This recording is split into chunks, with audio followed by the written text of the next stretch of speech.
வாழ்க்கை வெறுத்த ஒருவன் ஊரிலிருந்து வெளியேறினான். ஏரிக்கரையிலே உட்கார்ந்தான்.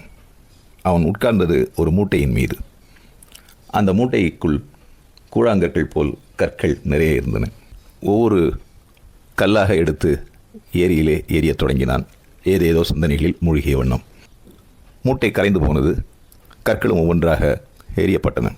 இறுதி கல் அவன் கைக்கு வந்தபோது பொழுது விடிந்து கொண்டிருந்தது. இறுதி கல்லை கையில் வைத்து பார்த்தான். அது ஒரு வைரக்கல். எரிந்த கற்களை போய் எடுக்க முடியாது. கையிலே எஞ்சிய கல் வைரக்கல். அப்பொழுது எரிந்த அத்தனை கற்களும் வைரக்கற்கள். நாம் வாழ்ந்த நாட்கள் எல்லாம் நாம் வீசி எறிந்த வைரக்கற்கள்.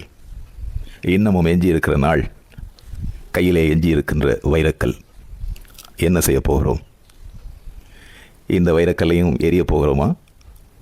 வாழப்போகிறோமா?